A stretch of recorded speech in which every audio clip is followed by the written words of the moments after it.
City is back, but this is no longer the sporty Kuga of the late 90s. No, Ford's man-eater has turned into a bit of a dyslexic 4x4 fat cat.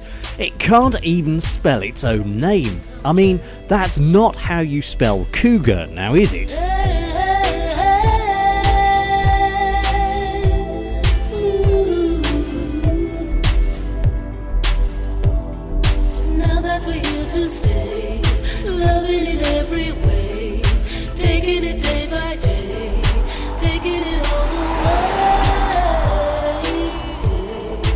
This particular model is the four-wheel drive version, and it's a 2.5 litre engine with a nice 6-speed gearbox.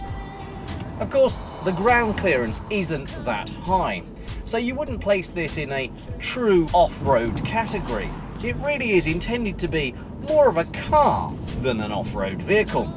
But that lower centre of gravity does pay off in the handling, because it does feel quite precise around the bends. After everything that we've been through, all of the hard times and the good, sometimes we never thought we would make it. The Kuga's suspension is based on that of the Focus, which accounts for the balance between ride and handling, but the interior is almost identical to the C-Max. Now that we know it's Under normal circumstances, the Kuga sends power only to the front wheels, but as soon as it detects any loss of traction, it automatically switches to four-wheel drive. It also has a stability control system, so it's pretty difficult to lose control of a Kuga. Now, one of the reasons that people do like 4x4s is because they have a certain air of aristocracy, a bit like owning a very nice stately home. But of course the thing is, they do cost a lot more to run.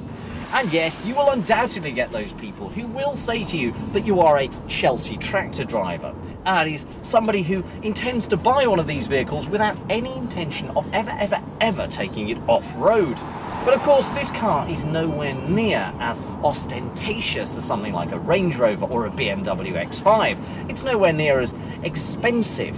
And therefore, you may possibly find that people will dislike you slightly less.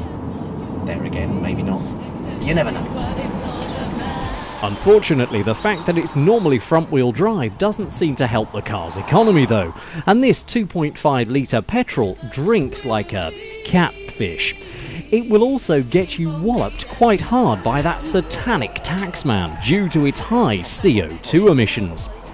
Other downsides include limited rear legroom, a sat-nav system that requires so much attention that you're bound to park your shiny new dyslexic cat in a tree if you attempt to operate it on the move, and a boot that's smaller, believe it or not, than that of a Focus. But things do get better, and once you've removed the Chancellor's pitchfork from your buttocks-packed light, ensured that the rear seats have been allocated to women and children only, and remortgaged your house to help with the fuel bills, you start to appreciate how nice this car is to drive. It's a dream, it's a dream, it's a dream, it's a dream come true. It's a dream, it's a dream, it's a dream for me and you. I always get to the point, usually when I'm stuck in traffic jams, a bit like this one, where I start to think about my surroundings, and I start to think, am I comfortable? And the answer is, yes, I am. I'm very comfortable. I'm sitting in a nice big leather armchair with a nice high centre armrest, so it's got an armchair feel to it, but on this side the door appears to be contoured just here as well, which gives you an additional armrest over here. Now there's one problem with that. If you're doing anything other than sitting in a traffic jam, who's got the wheel?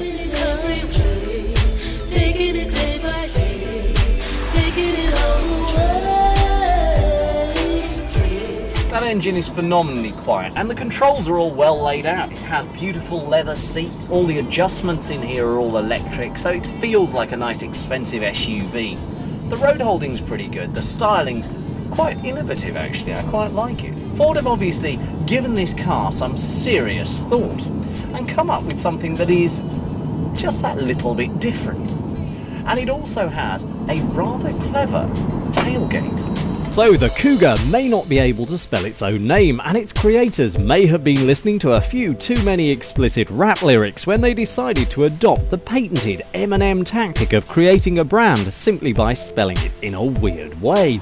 But the final product is a comfortable, fashionable car that performs pretty well on and off-road. What's more, because it's Ford, it should be pretty reliable too.